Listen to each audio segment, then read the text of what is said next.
खोक्या बीडचा नवा आका। गेल्या काही दिवसांपासून माध्यमांमध्ये या बातम्या येतात। बीडच्या शिरूर कासार येथील सतीश उर्फ खोक्या भोसलेनं केलेल्या मारहाणीचा व्हिडिओ व्हायरल झाला।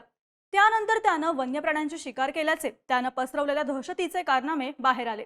तेव्हापासून पोलीस आता शोध घेत होते। अखेर फरार असलेल्या खोक्याच्या पोलिसांनी बुधवारी सकाळी मुसक्या आवळल्या। खोक्याला बीड पोलिसांनी उत्तर प्रदेशच्या प्रयागराजमधून अटक केली। खोक्याच्या कारनाम्यांसोबत आणखी एका गोष्टीची सगळ्यात जास्त चर्चा झाली, ती म्हणजे खोक्या सुरेश धसांचा कार्यकर्ता असल्याची। खोक्या तुला 99 नाही तर 100% आशीर्वाद, असं धसांनी खोक्याला म्हटल्याची ऑडिओ क्लिप व्हायरल झाली। तसंच त्याच्यासोबतचे धसांचे फोटोही व्हायरल झाले। खोक्या धसांना बॉस मानत असल्याचं समोर आल्यानं धसही अडचणीत आले। संतोष देशमुख हत्या प्रकरणात आका आणि आकाचा आका म्हणून कराड मुंड्यांवर आरोप करणारे धस हे खोक्याचे नवीन आका असल्याची बीडमध्ये चर्चा व्हायला लागली। त्यांनाही खोक्याच्या गुन्ह्यांमध्ये सहआरोपी करण्याची मागणी व्हायला लागली।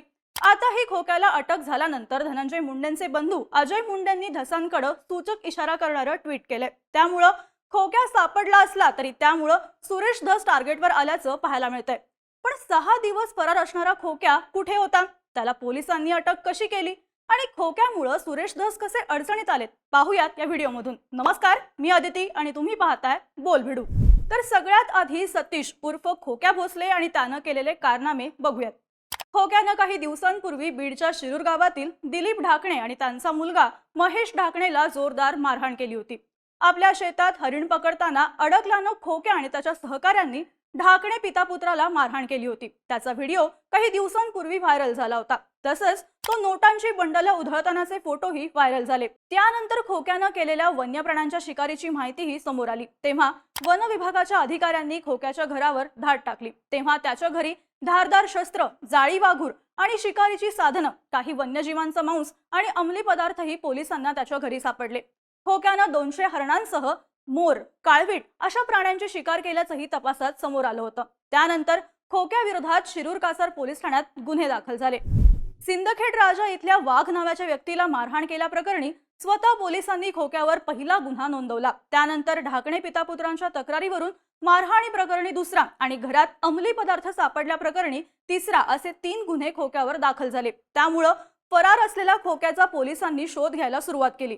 पण खोक्या पोलिसांना मोठ्या शिताफीनं गुंगारा देत होता। या 6 दिवसात खोक्या कुठे कुठे होता याचीही माहिती आता माध्यमांमध्ये देण्यात आली आहे। माध्यमांमध्ये असलेल्या बातम्यांनुसार खोक्या विरोधात दुसरा गुन्हा दाखल करण्यात आल्यानंतर त्यानं राहतं गाव सोडलं। घरातून निघताना त्यानं आपल्या अंगावरचं सगळं सोनं घरात ठेवलं। नंतर त्यानं थेट पुणे गाठलं आणि त्यानं वेगवेगळ्या ठिकाणी 2 दिवस मुक्काम केला। तिथं तो वेगवेगळ्या हॉटेलमध्ये राहिला। त्यानंतर तो पुन्हा शिरूर कासार इथं गेला आणि तिथून त्यानं माध्यमांना प्रतिक्रिया दिली। मग तिथून त्यानं अहिल्यानगर गाठून तिथे 1 दिवस मुक्काम केला आणि मग छत्रपती संभाजीनगरला गेला। पोलीस आता सगळीकडे शोध घेत असल्यानं आपल्याला महाराष्ट्रात लपून राहणं शक्य नाही हे त्याला माहिती होतं। म्हणून त्यानं संभाजीनगरहून ट्रॅव्हल्स पकडली आणि तिकडून तो उत्तर प्रदेशातील प्रयागराजला पोहोचला। या प्रवासादरम्यान त्याच्यासोबत आणखी एक व्यक्ती असल्याचं सांगितलं जातंय। खोक्यानं प्रयागराजमधूनही पळून जाण्याचा प्लॅन आखला होता। त्यासाठी त्यानं विमानानं जायचं ठरवलं होतं। तेव्हा त्यानं आपल्यासोबत असलेल्या व्यक्तीला प्रयागराजलाच ठेवलं। त्यानं त्याला बसनं प्रवास करण्याच्या सूचना दिल्या। फरार झाल्यानंतर 6 दिवस खोक्यानं वेगवेगळ्या ठिकाणी मुक्काम केला। तो 1 दिवसही एका ठिकाणी राहिला नाही। त्यानं त्याचा मोबाईल नंबर बंद केला होता, त्यामुळे त्याला पोलिसांना पकडणं कठीण जात होतं। पण याच दरम्यान त्यानं एक नवीन मोबाईल खरेदी करून स्वतःकडे ठेवला होता। प्रयागराजमधून पसार होण्याच्या तयारीत असतानाच पोलिसांना त्याचा हाच नवीन मोबाईल नंबर मिळाला आणि त्याचं लोकेशन ट्रेस झालं। तेव्हा प्रयागराज पोलिसांची मदत घेऊन बीड पोलिसांनी अखेर त्याला बुधवारी सकाळी प्रयागराज विमानतळावरून अटक केली। त्याच्याकडे एक पिशवी होती आणि अजून आठवडाभर पोलिसांना चकवत राहण्याची तयारीही त्यानं केली होती, अशीही माहिती देण्यात आली आहे। या प्रवासादरम्यान त्याच्यासोबत असणारी व्यक्ती कोण होती याचाही आता पोलिसांकडून शोध घेतला जातोय। अटक झाल्यावर खोक्या विरोधात 4था गुन्हाही दाखल झालाय। बुधवारी रात्री खोक्या विरोधात वन्यजीव विभागाकडूनही पुन्हा गुन्हा दाखल करण्यात आलाय। त्याचं घर अतिक्रमित जागेवर असून जागेवरचा मालकी हक्क सिद्ध करण्यासाठी खोक्याला 7 दिवसांची मुदत देण्यात आली होती। पण गुरुवारीच त्याच्या घरावर बुलडोझर चालवण्यात आल्याची माहिती मिळतेय। पण खोक्या भोसल्याची प्रकरणं समोर आल्यानंतर तो ज्यांना बॉस मानतो ते सुरेश धसही अडचणीत आले। तेव्हा धसांनी खोक्या आपला कार्यकर्ता असल्याचंही स्पष्ट केलं, पण तो आपल्या मागं असं काही करत असेल याची आपल्याला कल्पना नसल्याचं माध्यमांना सांगितलं। पण धसांनी त्याला वाढदिवसाला कॉल करताना खोक्या तुला 99 नाही तर 100% आशीर्वाद असल्याचं सांगतानाची ऑडिओ क्लिप व्हायरल झाली। तसंच धसांसोबतचे त्याचे फोटोही समोर आले। त्यामुळं धसांच्या आशीर्वादानंच खोक्याची गुंडगिरी सुरू असल्याचे आरोप आता व्हायला लागलेत। इतकंच नाही तर ओबीसी नेते टीपी मुंडे यांनी धसांवर गंभीर आरोपही केले। खोक्यानं मारलेल्या हरणांचं मटण धसांकडे जात होतं।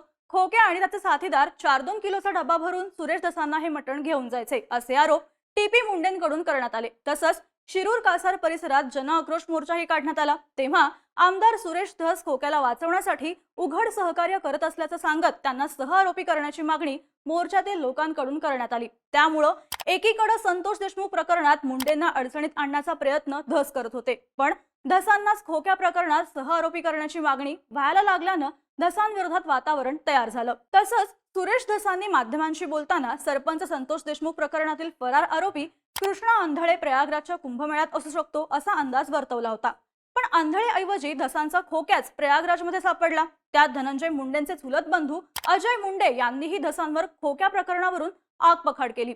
सुरेश धसांचा खोक्या बाहेर पडलाय, खोक्याचा आका सुरेश धस आहेत, त्यांना सहआरोपी करावं अशी मागणी अजय मुंडेंनी पत्रकार परिषदेत केली होती। त्यावर धसांनी अजय मुंडे अजून लहान आहेत, धनंजय मुंडेंनी याला त्याला बोलायला लावण्याऐवजी स्वतः समोर येऊन बोलावं, सगळेच सापडतील असं आव्हान दिलं होतं। पण खोक्याला अटक झाल्यानंतर अजय मुंडेंनीही ट्विट करून धसांना डिवचण्याचा प्रयत्न केला।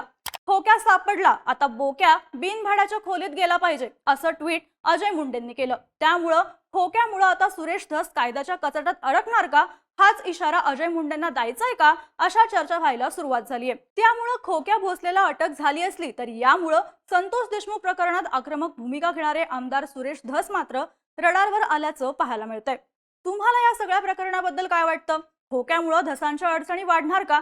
तुमच्या प्रतिक्रिया आम्हाला कमेंट करून नक्की सांगा आणि अशाच माहितीपूर्ण व्हिडिओसाठी बोलबिडूच्या YouTube चॅनलला नक्की सबस्क्राईब करा।